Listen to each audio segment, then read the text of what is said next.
देखो इधर हम सबसे पहले हम बात करेंगे पदार्थ के बारे में। क्या पदार्थ? और पदार्थ हम लोग के दो प्रकार के होता है। हाँ, पहला प्रकार होता है शुद्ध पदार्थ और दूसरा अशुद्ध। शुद्ध पदार्थ को हम लोग इंग्लिश में क्या बोलते हैं? Pure matter. हाँ, और अशुद्ध पदार्थ को इम्प्योर मैटर। अब देखिए अशुद्ध पदार्थ है तो सिंपल बात है कि कोई इसमें मिक्स होगा, है कि नहीं? तभी ना अशुद्ध हुआ। अशुद्ध मिक्स हुआ तो मतलब इसमें क्या हो जाएगा? मिश्रण।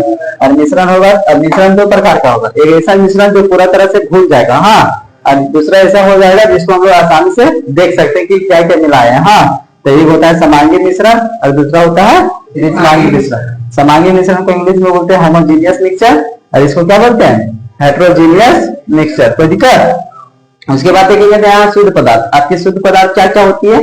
तो उसमें एक ही प्रकार का तत्व से मिलकर बनेगा तो उसको हम लोग बोल देते हैं शुद्ध पदार्थ। या फिर एक ही प्रकार का यौगिक मिलकर बनेगा तो उसको हम लोग क्या बोल देंगे? शुद्ध पदार्थ। ठीक, कोई दिक्कत? इसके बाद तत्व को इंग्लिश में क्या बोलते हैं? एलिमेंट। और यौगिक को क्या बोलते हैं? कंपाउंड। हाँ, फिर से देख लेंगे, रिवाइज कर लेंगे। ठीक है, एक होता है पदार्थ। पदार्थ दो प्रकार का होता है। आपका पहला में हो जाएगा शुद्ध पदार्थ, दूसरा में हो जाएगा अशुद्ध पदार्थ। शुद्ध पदार्थ के नीचे अगर देखा जाएगा तो एक ही प्रकार के तत्व से मिलकर बनता है, और नहीं तो एक ही प्रकार के यौगिक से मिलकर। तत्व को इंग्लिश में बोलते हैं एलिमेंट। उसके बाद यौगिक को इंग्लिश में क्या बोलते हैं? कंपाउंड। अशुद्ध पदार्थ को इंग्लिश में बोलते हैं impure mixture, impure matter, impure matter. उसके बाद अशुद्ध पदार्थ कैसे होता है? तो मिश्रण से। तो मिश्रण भी दो प्रकार का, एक होता है समांगी मिश्रण, दूसरा होता है विषमांगी मिश्रण। समांगी मिश्रण को होमोजेनियस मिक्सचर कहते हैं और विषमांगी मिश्रण को हेट्रोजेनियस मिक्सचर। हाँ, देखिए इधर हम लोग देखेंगे बिलियन के भाग। हाँ, बिलियन के एक से मुख्यतः दो भाग होता है, एक होता है विलेय और एक होता है विलायक। एक होता है विलेय और एक होता है विलायक। विलेय को इंग्लिश में बोलते हैं सॉल्यूट। क्या बोलते हैं? सॉल्यूट। और विलायक को क्या बोलते हैं? सॉल्वेंट। और यही दोनों मिल कर क्या बन जाता है? बिलियन। क्या बन जाता है? बिलियन। क्या? बिलियन। अब विलेय किसको बोलेंगे? बिलियन में जिसकी मात्रा क्या होती है? कम। जिसकी मात्रा कम होता है उसको क्या बोल देते हैं? विलेय। और जिसकी मात्रा अधिक रहेगा उसको क्या बोल देते हैं? विलायक। जिसकी मात्रा अधिक हो तो उसको क्या बोल देते हैं? विलायक। हाँ, जैसे हम बोल देंगे चीनी और पानी का विलयन। हाँ, चीनी और पानी का विलयन। तो चीनी क्या हो जाएगा? विलेय। चीनी क्या हो जाएगा? और पानी क्या हो जाएगा? विलायक। पानी विलायक। और शरबत क्या हो जाएगा? विलयन। है कि नहीं? या फिर यही बोल देंगे नमक और पानी का घोल। तो नमक आपका क्या हो जाएगा? विलेय। नमक आपका विलेय और पानी विलायक। और नमक और पानी का घोल क्या हो जाएगा? विलयन। तो दिक्कत?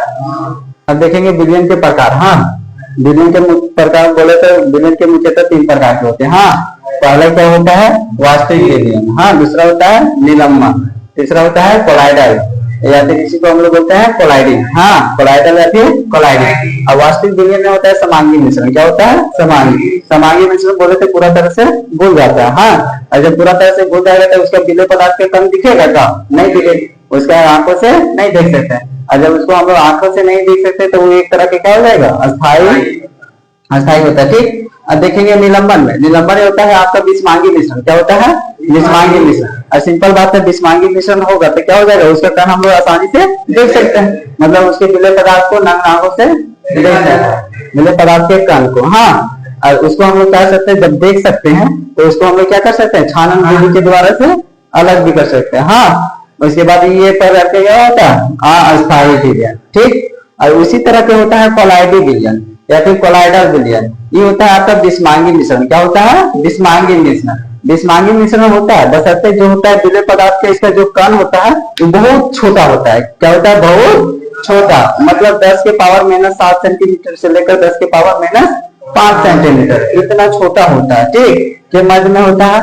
तो इसको क्या होता है? इतना छोटा होने की वजह से हम लोग क्या होता है? नग्न आंखों से नहीं देख सकते। और जब नग्न आंखों से नहीं देख सकते तो उसको हम लोग क्या अलग भी नहीं कर सकते हैं। तो उस तरह से हम लोग इसको अलग करते हैं किसके माध्यम से? अपकेंद्रित।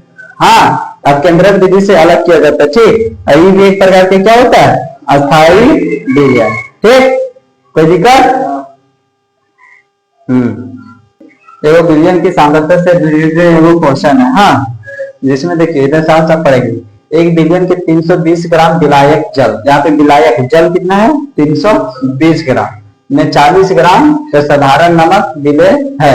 विलयन की सांद्रता ज्ञात कीजिए। सिंपल बात यहाँ पे देखेंगे, विलय पदार्थ का द्रव्यमान कितना है 40 ग्राम, कितना है 40, और विलायक पदार्थ के द्रव्यमान का कितना है 320, और हम लोग जानते हैं विलय और विलायक मिला के क्या हो जाता है विलयन, क्या हो जाता है विलयन। लिख देते हैं विलयन का द्रव्यमान, विलयन का द्रव्यमान कितना हो गया 360 ग्राम। और हम लोग विलयन की सांद्रता की द्रव्यमान का प्रतिशत जानते कि नहीं, विलयन की सांद्रता का द्रव्यमान का प्रतिशत क्या होता है विलय पदार्थ की मात्रा बटे विलयन पदार्थ की मात्रा, और गुना में 100, ऊपर में 100 होता है। हाँ, अभी हम लोग विलय पदार्थ की मात्रा कितना है 40 ग्राम, तो यहाँ लिख देंगे 40, ग्राम भी लिख देंगे, और बटा में कितना है 360 ग्राम। हाँ, और ऊपर में गुना में क्या हो जाएगा 100, और ये 40 से ही कट जाएगा, हाँ 0 कट जाएगा, 4 9 में 36, 9 बार में, और इसको जब काटेंगे 100 को, तो देखिए 9 को काटे तो क्या हो जाएगा 100 बटा 9, इतना प्रतिशत, और 100 बटा 9 को इसको हम चेंज करेंगे, पूरा काट देंगे तो क्या हो जाएगा 9 एकम 9, एक बचा 9 एकम 9 पॉइंट, 9 एकम 9, मतलब कि 11.11%। हाँ, ये क्या हो गया विलयन की सांद्रता किसमें प्रतिशत में, किसमें, इसका कहने का मतलब क्या है कि हम लोग जो भी था विलायक में वो 11.11% क्या था विलय, क्या था विलय, मतलब नमक था। हाँ, कोई दिक्कत, अगर मान लेते हैं 100 ग्राम आपका रहेगा पानी, 100 ग्राम आपका क्या रहेगा जल, तो कितना ग्राम हो जाएगा आपका नमक 11%, कितना 11, मतलब 11 ग्राम, ठीक।